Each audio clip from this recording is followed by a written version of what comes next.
What up, what up? This is Finance, Fitness, and Folk, the channel where we discuss finance, a little bit of fitness, talk about some folk. So in today's episode, I'm going to talk about, discuss tips to fix your credit. Tips to fix your credit. We need credit to function, y'all. You know what I'm saying? So it's very critical for us to do that. So admin notes, thanks again to all the subscribers to subscribe to the channel. I endeavor to keep pushing these videos out to give you leverage to better yourselves. So let's get into it. So tips on how to repair your credit, how to fix your credit. So I had made a video about this before. Actually, I made, I think at least 2, if not 3 videos about this already. But at the time when I made the videos, I didn't have a lot of subscribers. I think the first time I made a video about fixing credit, I think I had like 2 subscribers. So, of course, the algorithm for YouTube is not kind to you when it comes to pushing your videos out when you don't have a lot of subscribers. That's the reason why I say like, comment, and subscribe, because it pushes my content out there so it can be seen by more people than what has seen the video currently once the video gets published, right? But there's a lot of videos that I made in those early months on YouTube that I think are very beneficial. So I think I may try to recycle some of those videos, but I'm not gonna put the same video out. Quite honestly, I delete the video from my phone after I post it to YouTube, just to keep space on my phone clear. I don't like really pushing a lot of stuff to the iCloud because, being IT, I understand that that stuff can get compromised quickly. So I try to keep my stuff off the cloud as much as possible, any cloud, and I can discuss that in another video as well. But yeah, I think the videos I made about fixing credit is very beneficial, because how are you going to build wealth without having credit? You know what I'm saying? Like that's an oxymoron. Like it's going to be extremely difficult for you to do that without credit. Now, I'm not saying you can't do that without credit. I'm not saying it at all. But the thing is that you have a lot of entrepreneurs and a lot of folks that have built wealth for themselves. They use credit as leverage, because if they had good credit, they had access to capital. And you don't have good credit, it really screws you over. You know what I'm saying? I'm not even talking about just building wealth. I'm talking about just functioning as a whole. Like, you can't get a house, you can't get a car. I mean, like, credit is I'm telling you, man, if your credit is messed up, you need to watch this video. I'm telling you, because your credit is critical. You need credit. You need credit. I don't care what anybody tell you. You need credit to function. That's how America works. It works off of credit. So, way to fix your credit. So, first of all, you need to limit your spending. That's number 1. Stop using credit cards. Stop charging everything. You know what I'm saying? Pay credit cards off. Now, this is also talking to folks that have a job. If you don't have a job, get a job, or start an LLC and create a business. So, yeah, you need to stop using your credit cards. You just got to do that. Limit your spending, you know what I'm saying? Stop going out all the time and charging everything to the game. Because your credit is not a game when it's messed up. It's not a game when it's messed up. So you need to limit your spending, stop using credit cards all the time, right? That's one of the main ways of fixing your credit, right? Because if you pay your credit cards off, right? And I would say, and this is not financial advice, this is just things that I've experienced for myself that I'm relaying to you. You know what I'm saying? You have to figure out your own way to combat fixing your credit.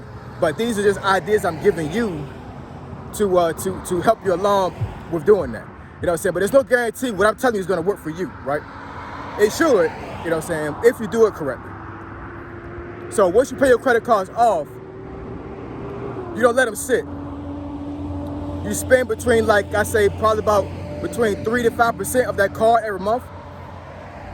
Figure out what the cutoff date is to pay the card, and pay it a couple of days before that cutoff date, right? Now, you can use up to 10%. I wouldn't use the more than 10%. But make sure you pay the card off totally before that closing date is. If you do that for 6 months, I promise you, your credit will shoot up. It will. I promise you it will. The thing is that with credit cards, you have to limit your spending when it comes to, because even if you spend, let's say you got a $500 credit card and you max it out, but use your paycheck to pay the card off entirely before that cutoff date, right? But then you max it out again. If you keep maxing it out every single month and still paying it off, it's not doing anything for you. Yes, your credit will take a hit because you paid the card off, but creditors are not going to look at you kindly when it comes to doing that strategy, because it shows that at any given time you lose your job, guess what? The card can't get paid off. You max the card out every single month. Even though you paid it off before the cutoff date, before the closing date, but the thing is that you're maxing the card out. They're not going to look too kindly with that. Creditors want to see that you can actually pay what you spent consistently every single month and not spend everything. Because as you do that, then those credit card companies are going to start giving you extra credit. Meaning that if you got a $500 credit card and you do the strategy like I told you to do, you know, you spend between 3 to 5%, no more than 10% every month. Pay the card off before that closing date, and I promise within a couple months, they're going to offer you more credit. So instead of having $500 on your credit card, they may offer you $1,000, then $2,000, then $5,000. You know what I'm saying? It just builds on that because because as you're doing it, they're trusting you that you're going to pay your card every single month, and they see that as evidence by you doing that strategy. So also another way you can fix your credit that you actually really need to do is to pull your credit reports. Now, for some folks, you know what I'm saying, credit can be a very scary thing for some folks, especially if you have bad credit. You got a lot of folks that have bad credit and they don't want to face the music. They want to just hide in the corner and say, you know what, I got bad credit. I don't got a really good job to pay my credit, to build my credit. So I'm just going to let it sit. I'm not even going to even attempt to look at what my credit score is or what I got due for the month as far as like bills. Let me talk to men right quick. You can't do that, y'all. As men, we cannot do that. We got to face the music. We have to take responsibility for our actions. So if you got bad credit, you need to go out there and fix it. And another way to do that is to pull your credit reports. You can go to freecreditreport.com. Freecreditreport.com. I believe that's the website. If it's not, then you can put in Google, in a Google search engine, freecreditreport.com, and I promise you it'll show up. And you can pull all your credit reports for the 3 credit bureaus: Equifax, Experian, and TransUnion. Go through all 3 credit reports with a fine-tooth comb and find any discrepancies you can find on that credit report. I don't care if you got 8 late payments within the last year, but you know for a fact that 2 of those late payments are false, because you know for a fact that you paid those 2 months in time. You need to generate what's called a dispute letter. A dispute letter, meaning that you need to write a letter to that credit bureau saying that, look, I don't agree with this credit right here. I don't believe that I didn't pay these credit cards off on time. Or let me rephrase that. So you write a dispute letter. I don't do edits. You write a dispute letter and you actually dispute what's on your credit report. Meaning that if you see something that doesn't look right, let's say that, like I said before as an example, like you pay some every single month consistently, but then for some reason, one of the months, it shows you being late and you know it's false. You generate that letter and you write to that credit bureau, like let's say you write to TransUnion.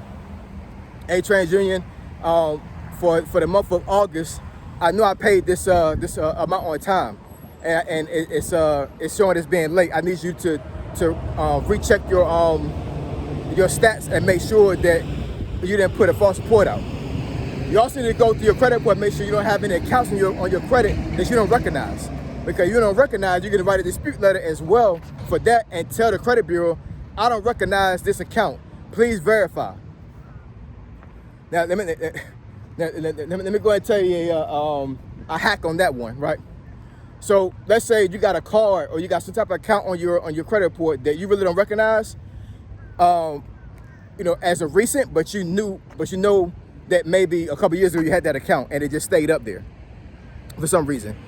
You need to write a dispute letter and have that thing removed, because I have seen it to where somebody has actually had something fall off their credit report, because I want to say if something goes in default and it gets charged off, I think it falls on your credit report within, 3 or 4 years. Don't quote me on that, but I know it's a couple of years it'll stay up there. But eventually it will fall off. I have seen it to where these accounts reappear on their credit report after that time frame that it fell off. The actual the person that owned the account actually went back into, they actually basically filed I guess they either they sued or they filed something to say, hey, look, this was charged off and this person never paid, even though it's off the credit report, they didn't pay. So I'm going to try to get my money back again. You need to go back on your credit report and make sure you remove that account, because they can't come back and try to get their money. So, anyways, if you want to find an example or get an example of a dispute letter, go ahead and like, comment, and subscribe, right? And then send me a message on this video asking, can I get an example of a dispute letter? And I will send it to you. I promise I will. I promise you. Those dispute letters that you write to those credit bureaus can literally fix your credit within a couple of months. There's no guarantee it will, because everybody's situation is different. I'm just saying, from my personal experience, when I wrote those dispute letters, and there's a couple of them, I wrote a dispute letter to every single credit report. Because you also got to understand this, and it sounds crazy, but it's real. You know what I'm saying? These 3 credit bureaus are not ran by the government. They are civilian entities. They're not ran by the government. They're not regulated by the government. So, let's say you got a car note. Let's say you got a car note that's being managed by Capital One, right? It's one of the more popular companies that do car notes. You can see it on your Equifax credit report, but it's not on your TransUnion or your Experian credit report. Doesn't seem right, because you would think that it's on all 3, but a lot of times it's not. So every single credit report is gonna look different. That's the reason why I say you need to pull all 3 and go through it with a fine-tooth comb and actually verify every single account you have in your credit report. Because like I said, you can have one account on TransUnion and it may not be on the other 2. And if it's an account that you don't recognize, but it's on one credit report, that means that you have leverage. Because you can actually tell that credit bureau, hey, I don't recognize this account, and it's not on the other 2 credit reports that I have. You know what I'm saying? So